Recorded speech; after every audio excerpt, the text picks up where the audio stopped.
Nenek tua pencari kayu selamatkan pekerja tambang yang hampir jadi tumbal pesugihan mandornya. Seperti apa kisah lengkapnya? Simak videonya sampai selesai. Semoga kalian yang menonton video ini selalu diberikan kesehatan dan dilancarkan rezekinya. Amin. Jaka baru 6 bulan bekerja di tambang emas itu, tapi rasanya seperti bertahun-tahun. Usianya masih 22, tubuhnya kurus karena kurang makan, kulitnya hitam terbakar matahari. Setiap pagi, ia harus bangun sebelum subuh, menyiapkan diri untuk bekerja bersama puluhan pekerja lain. Mereka semua tinggal di barak reyot yang dibangun seadanya di pinggir hutan. Barak itu pengap, hanya terbuat dari papan bekas dan atap seng yang bocor kalau hujan. Kasur tipis berjejer rapat, nyamuk berterbangan, dan udara lembab membuat tidur tidak pernah nyenyak. Makanannya pun seadanya, nasi keras dengan sayur bening atau ikan asin yang dibagi rata. Kalau ada yang sakit, obatnya cuma minyak kayu putih atau jamu dari warung dekat kamp tambang. Meski begitu, Jaka tetap bertahan. Ia tidak punya pilihan lain. Di desanya, pekerjaan sulit dicari. Sawah orang tuanya sempit, hanya cukup untuk makan sehari-hari. Ia merantau ke tempat tambang ini dengan harapan bisa membantu keluarga, apalagi adiknya masih sekolah. Uang dari hasil tambang memang tidak seberapa, tapi setidaknya ada yang bisa ia kirimkan ke rumah. Setiap hari, pekerja tambang harus turun ke lubang-lubang gelap yang digali dengan alat seadanya. Jaka sering merinding setiap kali masuk ke dalam lubang sempit itu. Udara panas bercampur bau lumpur dan keringat, ditambah suara batu runtuh yang bisa datang kapan saja. Mereka bekerja tanpa alat pengaman, hanya helm plastik murahan yang sering retak. Mandor mereka bernama Sarman. Lelaki berusia 40-an, bertubuh gempal, wajahnya selalu tegang, dan matanya tajam seperti sedang mencari kesalahan. Semua pekerja takut padanya. Sarman tidak segan memukul atau menendang kalau ada yang lambat bekerja. Kata-katanya kasar, penuh makian. "Cepat, jangan kayak siput. Emas nggak bisa keluar sendiri kalau kalian cuma bengong," teriaknya hampir setiap hari. Jaka sering jadi sasaran makiannya meski ia sudah bekerja sekuat tenaga. Pernah sekali saat Jaka terjatuh karena kakinya tergelincir di dalam lubang, Sarman malah menendangnya sambil berkata, "Kalau nggak becus, minggir aja. Banyak orang antri pengen kerja." Pekerja lain hanya bisa menunduk. Mereka tahu melawan Sarman sama saja dengan mengundang masalah. Di tambang itu suara Sarman yang paling berkuasa setelah bos besar yang jarang muncul. Hari-hari berjalan berat. Jaka mulai memperhatikan sesuatu yang aneh. Setiap beberapa minggu sekali, ada saja pekerja yang tiba-tiba hilang. Resminya kata Sarman, mereka kabur karena tidak kuat bekerja. Tapi Jaka merasa ada yang janggal. Kalau memang kabur, kenapa barang-barang mereka masih tertinggal di barak? Bahkan ada pekerja yang hilang tanpa sempat berpamitan. Suatu sore, Jaka mendengar bisik-bisik dari dua pekerja tua. Mereka membicarakan tentang hilangnya Bowo, pekerja yang baru seminggu masuk tambang. "Aku lihat ada bercak darah di dekat mulut gua kecil itu," kata salah satu dengan suara lirih. "Tapi pagi harinya, bekasnya sudah hilang, kayak ada yang bersihin." "Diam, jangan sembarangan ngomong. Kalau Sarman dengar, kita bisa kena masalah," sahut yang lain buru-buru. Jaka yang tidak sengaja mendengar pembicaraan itu jadi semakin curiga. Malam harinya, ia sulit tidur. Suara serangga malam dan desau angin hutan terasa lebih mencekam daripada biasanya. Ia membolak-balik badannya di kasur tipis sambil memikirkan pekerja yang hilang. Ada perasaan bahwa sesuatu yang buruk sedang terjadi, tapi ia tidak tahu apa. Keesokan harinya, Jaka kembali bekerja seperti biasa. Tubuhnya lelah, punggungnya sakit, tapi ia dipaksa menggali terus. Saat istirahat, ia mencoba bertanya pada temannya Wito, seorang pekerja asal Jawa Timur yang sudah lebih lama bekerja di tambang itu. "Tok, kenapa sih banyak orang hilang di sini? Beneran kabur atau gimana?" tanya Jaka dengan suara pelan. Wito menatapnya lama, lalu menunduk. "Sudahlah Jak, jangan banyak tanya. Di sini yang penting kerja, terima gaji, kirim ke rumah. Jangan ikut urusan lain. Tapi kan aneh, kalau kabur, kenapa barang-barangnya masih ada? Desak Jaka. Wito menghela nafas panjang. Aku juga heran. Tapi kalau kamu kepo, bisa bahaya. Udah, diam aja. Anggap gak tahu. Jawaban itu membuat Jaka makin resah. Ia merasa Wito tahu sesuatu tapi sengaja menutup mulut. Beberapa hari berikutnya, seorang pekerja lagi hilang. Namanya Arman, pemuda asal Sumatera. Malam sebelumnya ia masih terlihat sehat, bercanda dengan teman-temannya. Esok paginya, tempat tidurnya kosong. Sarman hanya berkata dingin, "Arman kabur. Dia nggak kuat kerja. Lupakan saja." Tapi Jaka melihat sendiri, sandal Arman masih tertinggal di dekat pintu barak. Tidak mungkin orang kabur tanpa alas kaki. Hatinya semakin tidak tenang. Suatu malam, Jaka terbangun karena haus. Ia berjalan keluar barak untuk mengambil air. Udara malam dingin menusuk, kabut tipis menyelimuti hutan sekitar tambang. Dari kejauhan, ia melihat Sarman berjalan bersama dua orang suruhannya. Mereka membawa sesuatu yang dibungkus guni. Ia mencoba memperhatikan, tapi gelap membuatnya sulit melihat jelas. Yang ia tangkap hanya suara seperti benda berat diseret ke arah goa bekas tambang. Degup jantung Jaka makin kencang. Ia ingin mendekat, tapi kakinya lemas. Akhirnya ia kembali ke barak, pura-pura tidur, tapi matanya tidak bisa terpejam lagi. Keesokan harinya, Sarman berteriak lebih keras dari biasanya. Ia menyuruh semua pekerja menggali lebih dalam, seolah ada sesuatu yang ia kejar. Jaka bekerja dengan cemas. Pikiran tentang guni misterius semalam tidak bisa hilang. Hari-hari berikutnya, suasana di tambang semakin mencekam. Para pekerja jarang bicara, mereka lebih sering menunduk, seakan takut pada sesuatu. Jaka merasa tambang itu bukan hanya tempat kerja, tapi juga menyimpan rahasia gelap yang sengaja ditutup-tutupi. Setiap kali ia mengayunkan cangkul atau mengangkut karung tanah, ia bertanya dalam hati, apa yang sebenarnya terjadi di tambang ini? Dan pertanyaan itu mulai mengganggu pikirannya.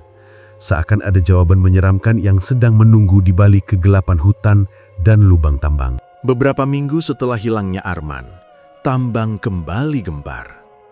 Kali ini giliran Surya, salah satu pekerja yang cukup disegani karena badannya besar dan kuat. Ia tidak pernah terlihat bermasalah, bahkan selalu jadi andalan saat harus mengangkat karung tanah paling berat.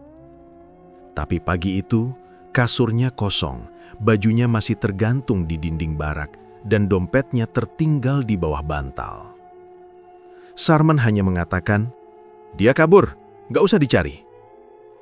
Nada suaranya datar seolah tidak peduli sama sekali. Namun, di luar barak, Jaka mendengar kabar lain. Ada pekerja yang diam-diam menemukan bercak darah di dekat jalan setapak menuju gua kecil yang sudah lama ditutup. Darah itu tidak banyak, tapi cukup membuat bulu kuduk berdiri. Anehnya, saat siang harinya orang lain mencoba melihat ke sana, bekas darah itu sudah lenyap seperti disiram air. Kabar itu menyebar cepat meski dibisikkan pelan-pelan. Para pekerja makin waspada. Mereka tidak berani keluar barak saat malam, meski hanya untuk buang air. Tapi, tidak ada yang berani bertanya langsung pada Sarman. Semua tahu, kalau terlalu banyak bicara, resikonya bisa lebih besar. Jaka makin gelisah. Ia teringat kejadian malam saat melihat Sarman menyeret sesuatu bersama anak buahnya. Pikirannya mulai menyambungkan kejadian-kejadian aneh itu. Rasanya tidak mungkin hanya kebetulan. Suatu sore, saat istirahat, Jaka duduk di pinggir barak bersama Wito. Ia mencoba lagi mengorek informasi. "Toh, apa kau nggak curiga? Surya hilang begitu saja, padahal badannya besar. Mana mungkin orang sekuat dia kabur tanpa ambil barang-barangnya?" Wito menatap kanan kiri, memastikan tidak ada orang lain yang mendengar. Ia mendekat dan berbisik, "Jangan keras-keras ngomong gitu, Jak. Aku dengar-dengar, mandor kita itu bukan orang biasa." Jaka mengerenyit. "Maksudmu?" Katanya, dia punya pesugihan. Tambang ini bisa tetap ada emasnya karena ada perjanjian, dan perjanjian itu butuh tumbal. Wito bicara terbata, wajahnya pucat. Jaka terdiam lama. Kata pesugihan membuat dadanya terasa berat. Ia pernah mendengar cerita dari orang tua di kampung tentang perjanjian goib dengan syarat mengorbankan manusia. Tapi ia tidak pernah membayangkan hal itu benar-benar ada di depan matanya. Kalau itu benar, kata Jaka lirih, berarti orang-orang yang hilang. Wito hanya menunduk, tidak melanjutkan. Ia jelas takut. Malamnya Jaka tidak bisa tidur. Suara serangga di luar barak seakan makin keras. Ia menatap atap seng yang bocor, pikirannya penuh pertanyaan. Kalau benar Sarman punya pesugihan, kapan lagi akan ada korban? Dan apakah suatu saat gilirannya sendiri? Beberapa hari kemudian Sarman memerintahkan Jaka mengambil kayu bakar untuk perapian dapur tambang. Biasanya tugas itu dilakukan bersama-sama, tapi kali ini ia disuruh sendiri. Dengan enggan, Jaka membawa golok tumpul dan karung guni, berjalan ke arah hutan. Hutan di sekitar tambang cukup lebat. Pohon-pohon besar menjulang tinggi, sinar matahari sulit menembus ranting. Semakin jauh ia melangkah, suasana semakin sepi. Hanya terdengar suara burung dan gesekan dedaunan di terpa angin.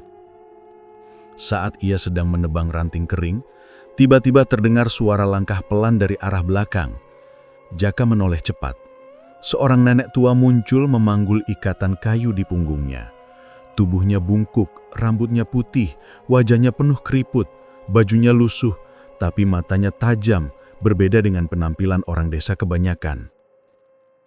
"No, kamu pekerja tambang yo." Suara nenek itu parau tapi jelas. Jaka agak gugup. "Iya, Nek. Saya disuruh ambil kayu." Nenek itu menatapnya lama seolah menilai dari ujung kepala sampai kaki. "Kamu masih muda, harus hati-hati kerja di sana. Banyak yang sudah hilang kan?"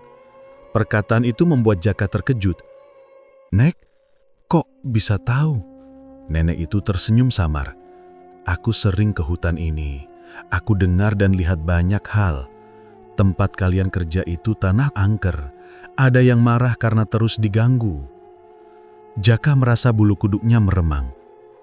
"Maksudnya, siapa yang marah?" "Penunggu gunung. Dari dulu, tanah itu keramat. Tapi sekarang dijadikan tambang, digali seenaknya. Ada perjanjian gelap yang berjalan di sana. Kalau kamu tetap di situ, bisa-bisa giliranmu yang jadi korban." Kata-kata nenek itu menancap dalam di kepala Jaka. Ia ingin bertanya lebih jauh, tapi lidahnya keluh. Melihat wajah Jaka yang pucat, nenek itu menepuk pundaknya pelan. "Jangan takut. Asal kamu hati-hati, masih ada jalan keluar. Ingat pesanku, jangan percaya sepenuhnya pada orang yang kelihatan berkuasa di sana. Mereka tidak semuanya manusia biasa." Setelah berkata begitu, nenek itu melanjutkan jalannya. Tubuh bungkuknya perlahan menghilang di balik pepohonan. Jaka hanya bisa terdiam sambil menggenggam golok di tangannya. Ia kembali ke barak dengan kepala penuh pikiran. Kata-kata nenek itu sesuai dengan desas-desus yang ia dengar dari Wito. Berarti memang ada sesuatu yang disembunyikan di tambang itu. Malamnya, saat semua orang sudah tertidur, Jaka masih terjaga. Ia terus memikirkan nasib para pekerja yang hilang. Ia merasa nenek itu tidak sekedar pencari kayu biasa. Tatapannya berbeda, seperti tahu banyak hal yang tidak bisa dilihat orang lain. Hari-hari berikutnya, Jaka bekerja dengan rasa was-was. Setiap kali melihat Sarman, ia teringat ucapan nenek itu. Mereka tidak semuanya manusia biasa. Apalagi ketika ia memperhatikan mata Sarman, ada kilatan aneh yang membuatnya makin tidak tenang. Jaka mulai merasa dirinya berada di ambang bahaya. Hilangnya para pekerja, bekas darah di gua, desas-desus pesugihan, hingga peringatan dari nenek pencari kayu, semuanya mengarah pada satu hal. Tambang itu bukan sekedar tempat mencari emas. Ada rahasia kelam yang siap menelan siapa saja yang bekerja di dalamnya. Dan entah kenapa, perasaan Jaka mengatakan, waktunya tidak akan lama lagi sebelum sesuatu menimpa dirinya. Sejak pertama kali bertemu nenek pencari kayu itu, Jaka jadi sering memikirkan ucapannya. Wajah tua dengan tatapan tajam itu muncul di kepalanya setiap malam. Ia tidak tahu siapa sebenarnya nenek itu, tapi peringatan tentang penunggu gunung membuatnya gelisah. Beberapa hari kemudian, saat jam istirahat siang, Jaka memberanikan diri bertanya pada salah satu warga desa terdekat yang menjual makanan ke tambang. Namanya Pak Larto, seorang pria paruh-baya yang sering mengantar sayur dan tempe ke dapur tambang. "Pak, saya mau tanya, di hutan sekitar sini ada nenek-nenek pencari kayu kan? Rambutnya putih, jalannya bungkuk, bawa ikatan kayu besar." Pak Larto langsung menghela nafas panjang. "Kamu ketemu Mbah Sarni ya?" Jaka mengangguk pelan. "Dia itu orang lama di desa sini. Tapi banyak yang bilang kepalanya sudah nggak beres. Suka ngomongin soal penunggu gunung, roh hutan, dan semacamnya. Anak-anak muda sering ledekin dia orang gila. Tapi ada juga yang percaya kalau dia punya ilmu tua." "Ilmu tua?" Jaka menatap heran. Pak Larto menunduk sambil menurunkan suara. "Katanya, dulu suaminya penjaga hutan keramat. Dari situ, dia dapat semacam warisan. Makanya meski sudah tua, dia masih kuat jalan jauh ke dalam hutan. Orang-orang bilang, kalau dia ngomong sesuatu, biasanya ada hubungannya sama kejadian aneh di sini." Ucapan itu membuat Jaka semakin bingung. Apa yang disampaikan nenek itu benar adanya, atau hanya omongan orang yang dianggap gila? Sore harinya, setelah selesai bekerja, Jaka sengaja mencari jalur lain pulang agar bisa melewati hutan tempat pertama kali bertemu nenek itu. Dan benar saja, dari kejauhan ia melihat sosok Mbah Sarni sedang duduk di bawah pohon besar mengikat ranting kering. Dengan ragu, Jaka mendekat. "Mbah?" Mbah Sarni menoleh. Senyumnya tipis, matanya tajam seakan sudah tahu Jaka akan datang. "Kamu lagi? Kenapa masih kerja di tambang itu?" Jaka menunduk. "Saya nggak punya pilihan, Mbah. Di kampung saya nggak ada kerjaan. Kalau berhenti, keluarga saya makan apa?" Nenek itu meletakkan ikatan kayunya. "Nah, dengarkan baik-baik. Tanah tambang itu keramat. Dari dulu sudah dilarang orang tua-tua. Ada roh penjaga yang marah kalau tempatnya digali seenaknya." Jaka terdiam. Ia masih sulit menerima begitu saja ucapan itu. "Tapi Mbah, kalau memang benar keramat, kenapa masih banyak orang kerja di sana?" "Karena ada yang tamak. Ada yang sengaja mengikat perjanjian dengan makhluk gaib supaya emas terus keluar. Tapi setiap perjanjian ada bayarannya. Bayarannya nyawa manusia." Darah Jaka berdesir mendengar penjelasan itu. Ia ingat para pekerja yang hilang satu persatu. "Jadi, yang hilang-hilang itu?" Jaka tidak berani melanjutkan kalimatnya. Mbah Sarni mengangguk pelan. "Mereka jadi tumbal, dan kalau kamu tetap di sana, cepat atau lambat bisa jadi giliranmu." Jaka terdiam lama. Hatinya diliputi rasa takut bercampur bingung. Ia ingin percaya, tapi juga ragu. Apa mungkin cerita seperti itu nyata? Melihat wajah Jaka yang masih bimbang, Mbah Sarni berkata lagi, "Kamu pikir aku orang gila ya? Banyak yang menganggap begitu, tapi aku sudah lihat sendiri apa yang terjadi. Malam-malam aku sering mendengar jeritan dari goa bekas tambang. Jeritan orang yang tidak pernah kembali." Jaka menelan ludah. Kata-kata itu membuat perutnya mual. Ia membayangkan wajah teman-temannya yang hilang kini mungkin sudah jadi korban pesugihan. "Tapi Mbah, saya nggak bisa tiba-tiba pergi. Gaji bulan ini aja belum dibayar. Saya butuh uang buat kirim ke rumah." Mbah Sarni memandanginya dengan iba. "Aku paham, tapi jangan butakan dirimu dengan uang. Nyawa lebih mahal dari itu." Percakapan itu membuat Jaka semakin kacau. Ia pulang ke barak dengan kepala penuh pikiran. Teman-temannya yang lain masih santai. Ada yang main kartu, ada yang tidur. Tapi Jaka hanya duduk diam, menatap lantai barak yang kotor. Malam itu, ia kembali teringat wajah serius Mbah Sarni. Tatapan matanya tidak seperti orang sembarangan. Ada wibawa yang sulit dijelaskan. Ia mulai percaya kalau nenek itu memang tahu sesuatu yang besar di balik tambang. Keesokan paginya, saat sedang bekerja, Jaka sempat memperhatikan Sarman dari jauh. Mandur itu terlihat sibuk memberi perintah, tapi sorot matanya berbeda. Ada saat-saat tertentu ketika mata Sarman menatap kosong ke arah lubang tambang, seperti sedang berbicara dengan sesuatu yang tidak terlihat. Pemandangan itu membuat Jaka merinding. Kata-kata Mbah Sarni tentang perjanjian gaib kembali terngiang. Hari-hari berikutnya, Jaka jadi lebih waspada. Ia mulai mengamati setiap gerak-gerik Sarman. Ia juga makin sering mengingat peringatan nenek tua itu. Kalau kamu tetap di sana, bisa jadi giliranmu. Meski begitu, ia belum berani mengambil keputusan. Keadaan keluarganya membuatnya bertahan. Tapi di lubuk hati, rasa takut semakin besar. Suatu sore, setelah selesai mengumpulkan tanah dari lubang, Jaka kembali bertemu Mbah Sarni. Kali ini, nenek itu seperti sengaja menunggunya di tepi jalan. "Nak Jaka," panggilnya dengan suara berat. "Aku tahu kamu masih ragu, tapi dengar pesanku. Jangan sendirian kalau malam. Jangan percaya kalau Sarman bersikap baik padamu. Dia bukan sekedar mandor." Jaka terkejut. "Mbah kenal nama saya?" Mbah Sarni senyum tipis. "Aku tahu lebih banyak daripada yang kamu kira. Percayalah, kamu sedang diawasi. Kalau tidak hati-hati, kamu bisa jadi kurban berikutnya." Setelah berkata begitu, nenek itu lalu begitu saja, meninggalkan Jaka yang gemetar di tempat. Hari semakin gelap, tapi bayangan nenek itu menempel jelas di ingatan Jaka. Ia tidak lagi melihatnya sebagai orang gila.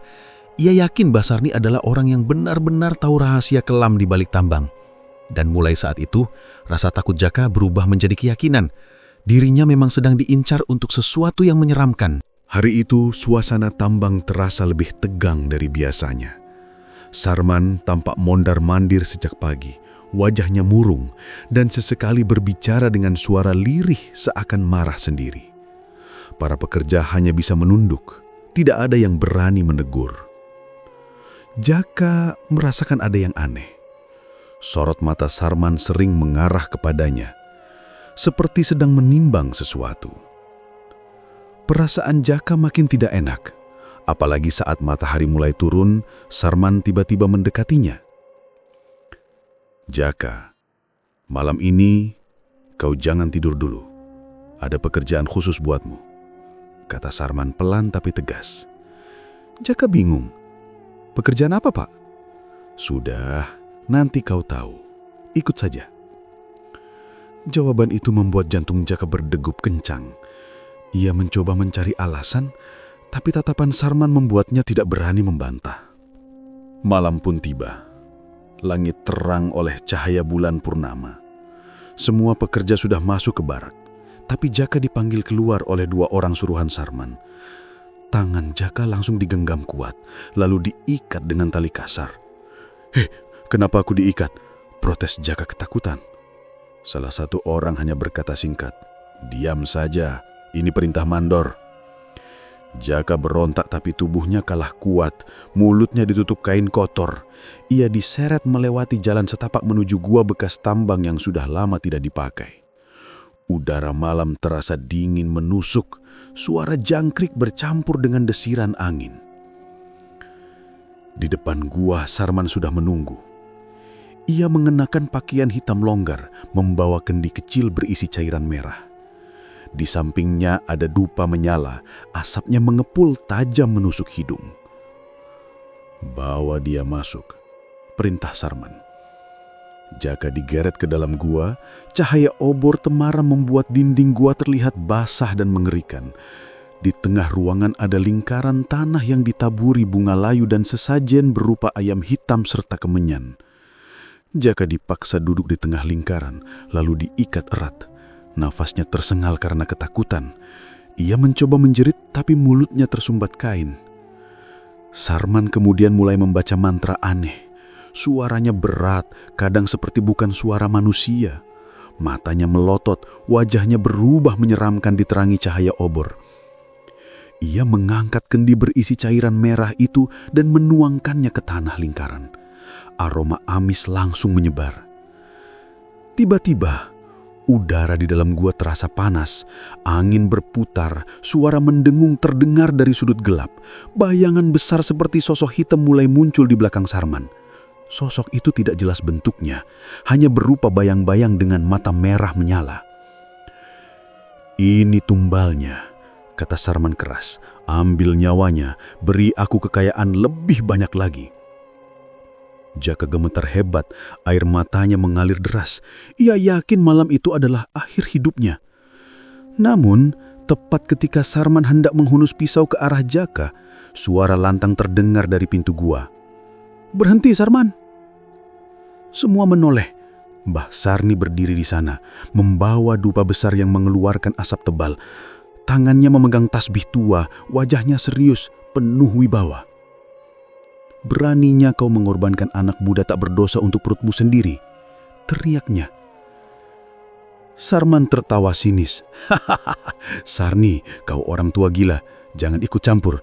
Ini urusanku dengan penguasa gaib. Kau tidak akan bisa melawan." Mbah Sarni maju perlahan. Ia menancapkan dupa di tanah, lalu membaca doa-doa kuno dengan suara mantap. Asap dupa menebal, memenuhi ruangan gua. Bayangan hitam di belakang Sarman meringkuk seakan terganggu. "Makhluk itu tidak pernah kenyang, Sarman.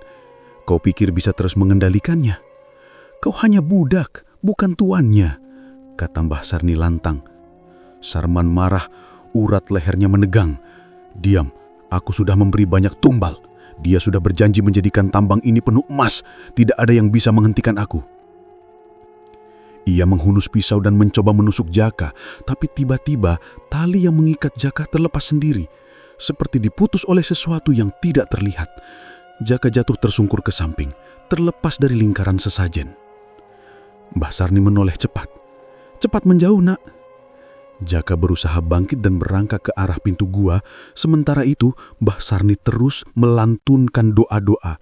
Suaranya keras, menggema di dalam gua.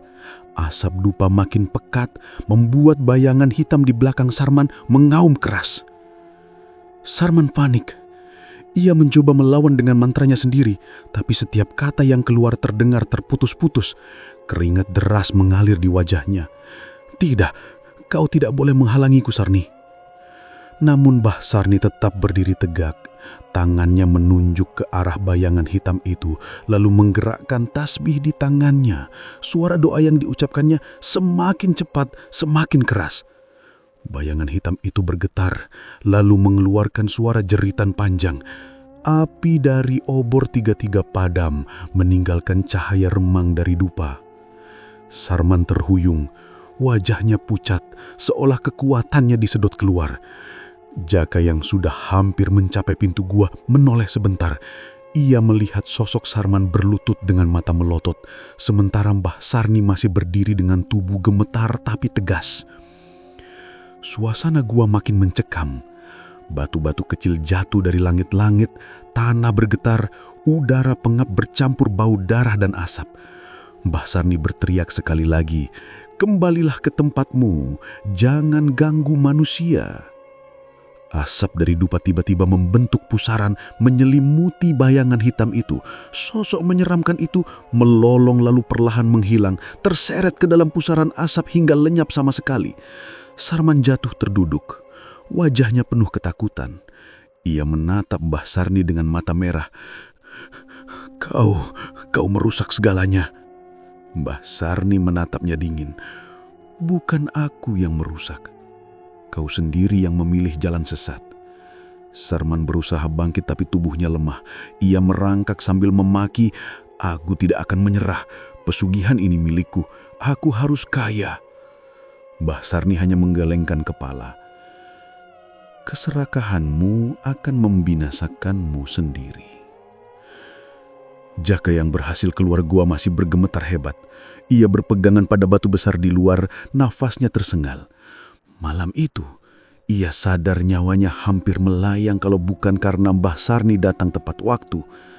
Namun ia juga tahu pertarungan belum selesai. Sarman belum benar-benar kalah dan rasa takut masih menyelimuti tambang itu. Gua yang tadi sempat tenang kembali bergemuruh. Batu-batu kecil runtuh dari atas. Debu berterbangan. Sarman yang tadi sempat terjatuh kini berdiri lagi dengan mata merah membara. Wajahnya terlihat penuh kebencian. "Kau pikir aku bisa dikalahkan semudah itu, Sarni?" Suaranya parau tapi keras menggema.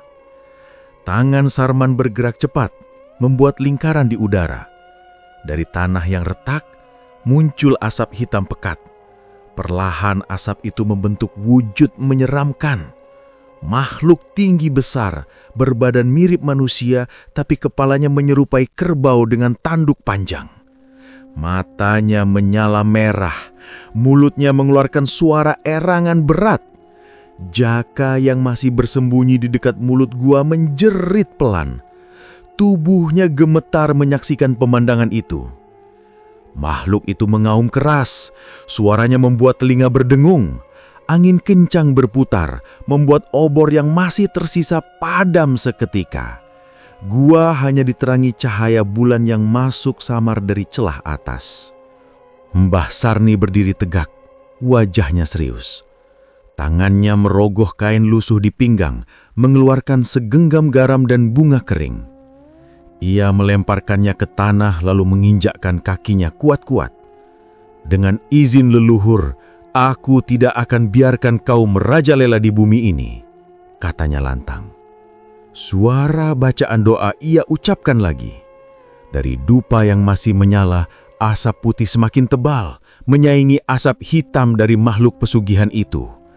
Makhluk berwujud kerbau raksasa itu menyerang, mengayunkan lengannya yang besar ke arah Mbah Sarni. Tanah di sekitar tempatnya berdiri hancur berantakan, batu beterbangan. Namun, Mbah Sarni cepat menghindar sambil terus melantunkan doa. Sarman tertawa puas. Hajar dia, robek tubuhnya. Makhluk itu bergerak liar. Suara hentakan kakinya membuat gua bergetar keras. Jaka sampai terjatuh ke tanah, hampir tertimpa batu yang runtuh. Ia berusaha merangkak menjauh, tapi pandangannya tidak bisa lepas dari pertarungan itu. Mbah Sarni mengangkat tangannya, lalu menempukan tasbih tua ke tanah. Seketika, cahaya putih keluar dari tanah, membentuk garis lingkaran di sekelilingnya. Saat makhluk itu mencoba menerobos, tubuhnya seperti terbakar. Ia mengaum keras, mundur sambil meronta. Makhluk rakus, kembalilah ke tempatmu, teriak Mbah Sarni. Tapi Sarman tidak tinggal diam. Ia menggigit jarinya sendiri, darah menetes ke tanah. Lalu menggambar simbol aneh di udara dengan darah itu. Simbol tersebut bercahaya merah, lalu melayang ke arah makhluk pesugihan itu. Makhluk itu semakin besar, tubuhnya membengkak, matanya makin menyala. Dengan kekuatan baru, ia berhasil menghantam lingkaran cahaya Mbah Sarni. Garis putih retak, sebagian pudar. Jaka terperangah, hatinya makin ciut. Ya Tuhan, dia bisa kalah, gumamnya dengan suara bergetar. Mbah Sarni terseret beberapa langkah ke belakang, nafasnya terengah. Namun ia tidak menyerah, tangannya bergetar, tapi matanya tetap tajam menatap Sarman. Kesaktian hitammu tidak akan menang melawan doa leluhur, katanya keras. Ia lalu mengangkat dupa, meniupkan asapnya ke arah makhluk itu. Ajaibnya, asap putih yang keluar berubah menjadi seperti cambuk panjang, menghantam tubuh makhluk kerbau itu. Jeritan mengerikan terdengar, tubuhnya terbelah sebagian, mengeluarkan cairan hitam yang menjijikkan. Sarman menjerit marah. Tidak, kau tidak boleh menghancurkannya.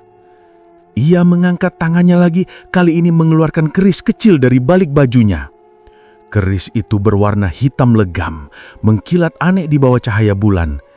Ia menghunuskannya ke dada sendiri, menggores sedikit, lalu mengarahkan darahnya ke mulut makhluk pesugihan. Makhluk itu menghirup darah tersebut, lalu mengaum lebih keras dari sebelumnya.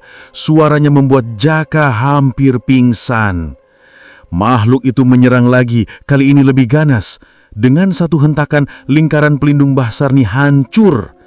Ia terdorong mundur, hampir jatuh. Jaka panik. Ia ingin menolong, tapi tubuhnya lemas, kakinya seakan tidak bisa digerakkan. Sarman tertawa terbahak-bahak. Lihatlah, tidak ada yang bisa menandingi kekuatan ini, semua akan tunduk padaku. Namun tawa itu hanya bertahan sebentar. Mbah Sarni tiba-tiba berdiri tegak lagi. Wajahnya pucat, tapi sorot matanya semakin tajam. Ia meraih sebuah kantong kecil dari dalam bajunya, lalu melemparkannya ke tanah. Kantong itu pecah. Isinya berupa benda kecil menyerupai batu putih. Begitu batu itu menyentuh tanah, cahaya terang meledak. Gua seakan disinari matahari, membuat semua yang di dalamnya menutup mata. Makhluk pesugihan Jem menjerit kesakitan, tubuhnya berasap, kulit hitamnya mengelupas seperti terbakar. Ia meronta-ronta, mencoba lari, tapi cahaya putih itu menahannya. Mbah Sarni berteriak keras, suaranya menggema. Dengan restu leluhur dan kekuatan bumi, aku usir kau kembali ke tempat asalmu. Cahaya semakin kuat, tubuh makhluk itu mulai hancur sedikit demi sedikit. Dari mulutnya keluar asap hitam yang mengepul, lalu lenyap ditelan cahaya. Sarman menjerit histeris, "Tidak, jangan, itu milikku, aku butuh dia." Ia berusaha lari mendekati makhluknya, tapi tubuhnya justru terpental ke dinding gua.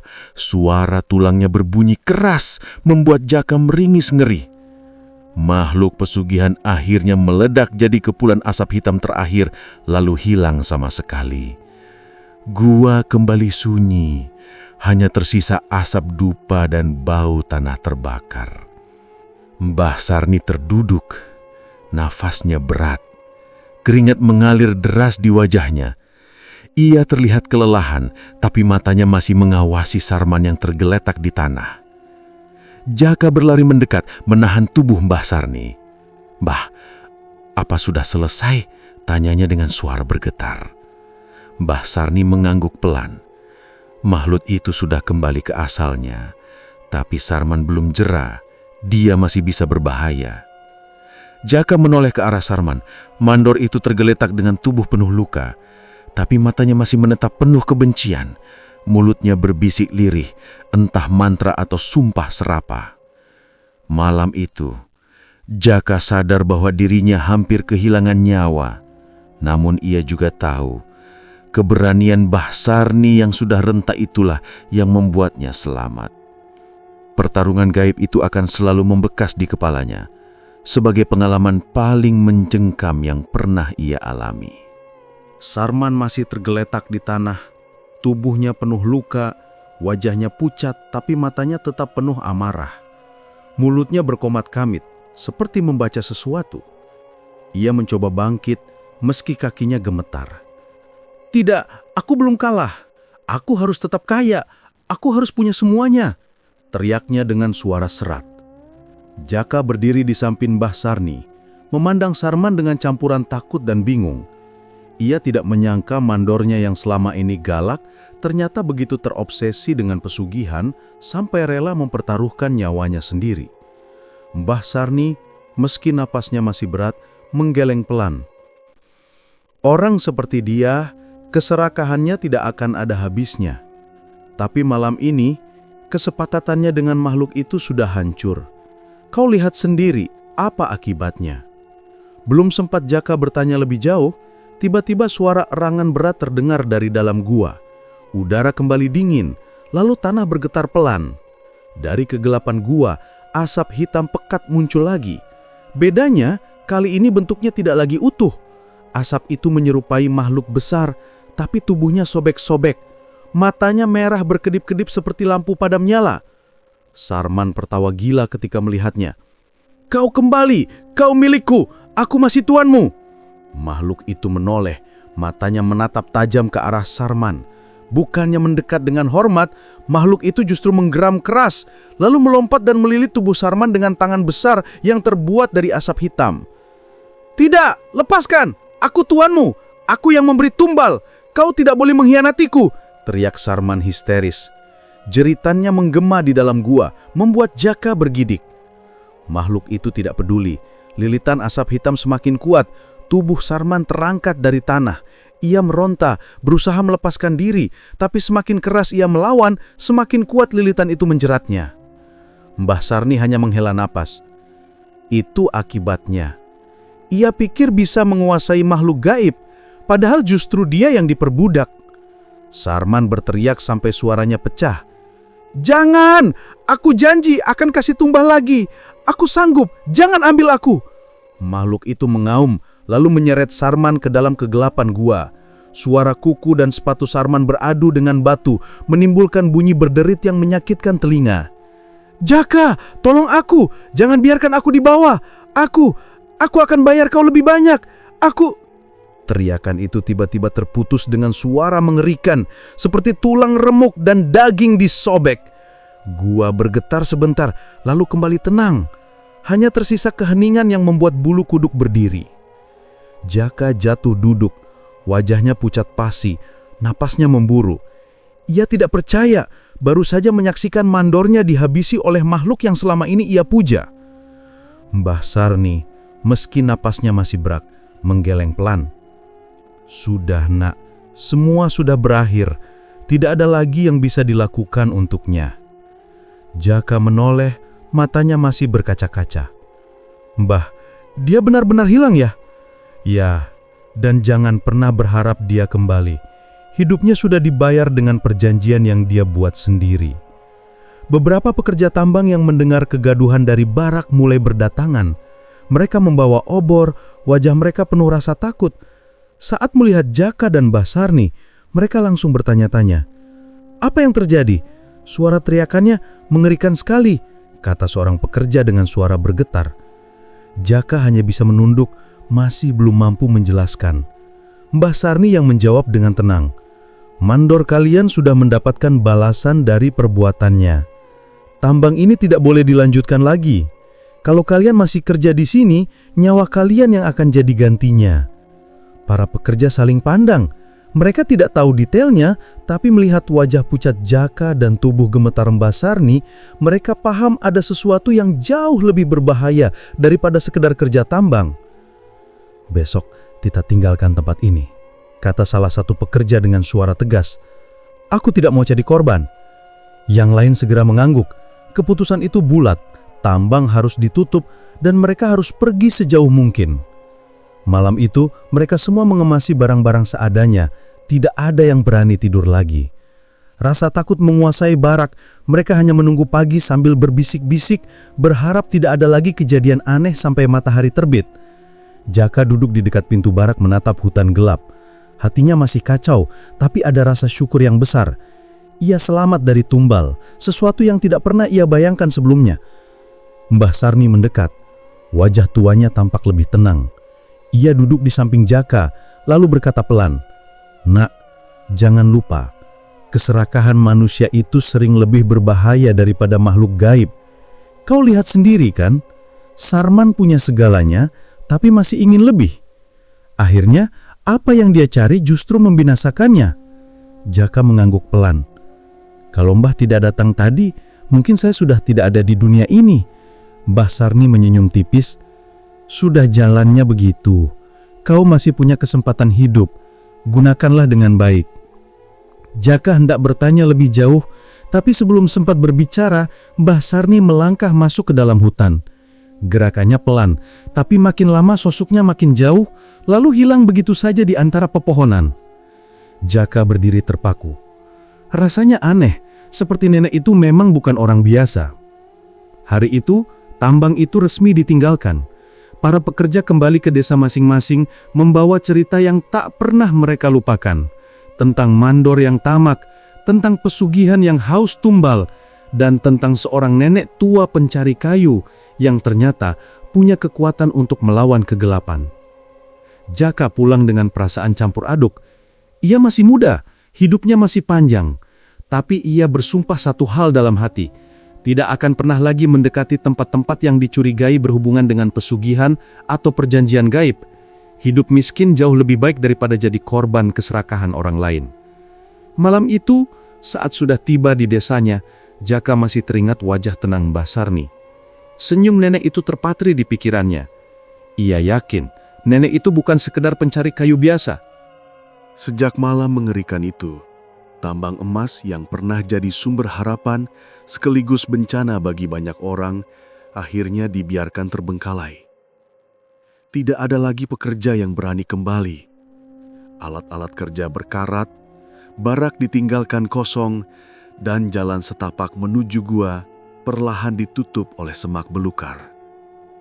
Waktu berjalan, orang-orang desa yang dulu tergiur bekerja di sana memilih mencari nafkah dengan cara lain.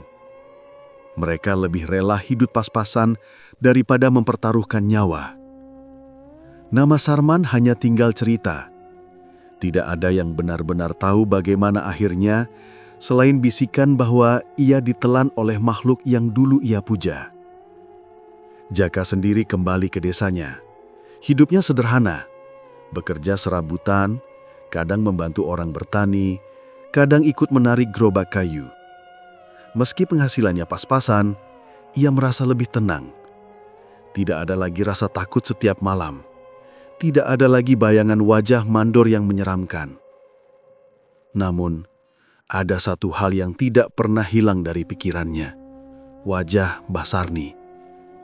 Senyum nenek itu, sorot matanya yang tenang, dan keberaniannya menghadapi makhluk goib masih teringat jelas. Setiap kali Jaka menutup mata, ia bisa melihat sosok nenek renta dengan ikatan kayu di punggungnya, berjalan perlahan masuk ke hutan. Di desa, kabar tentang Mbah Sarni juga menyebar. Banyak warga percaya nenek itu bukan orang biasa. Ada yang bilang ia jelmaan leluhur, ada juga yang menyebutnya sebagai penjaga hutan yang menyamar jadi manusia. Tidak ada yang bisa memastikan. Yang jelas, tidak seorang pun pernah melihat Mbah Sarni lagi setelah kejadian di tambang itu. Bagi Jaka, nenek itu adalah penyelamat nyawanya. Ia sering menceritakan pengalaman itu kepada beberapa orang dekat, meski sebagian tidak percaya. Kalau bukan karena beliau, mungkin aku sudah jadi korban tumbal, kata Jaka suatu malam sambil menatap langit. Tambang yang dulu menjadi tempat kerja keras, kini berubah jadi hutan kembali. Pepohonan tumbuh menutup jejak manusia, seolah-olah alam ingin menghapus dosa yang pernah terjadi di sana. Sesekali terdengar cerita dari orang yang lewat di dekat lokasi tambang. Suara teriakan samar di malam hari, atau bayangan hitam yang muncul di celah gua. Namun tak ada yang berani memastikan. Dari semua itu, satu pesan yang selalu diingat Jaka adalah kata-kata Mbah Sarni. Keserakahan manusia lebih berbahaya daripada makhluk goib. Dan benar saja, Mandor Sarman adalah buktinya. Ambisinya untuk kaya raya membuatnya rela menyerahkan nyawa orang lain. Pada akhirnya, justru dirinya sendiri yang binasa. Cerita tentang tambang itu perlahan jadi legenda di desa. Orang-orang tua menasihati anak cucunya agar tidak serakah, agar tidak tergiur jalan pintas, dan agar menghormati alam. Karena pada akhirnya, alam punya penjaganya sendiri.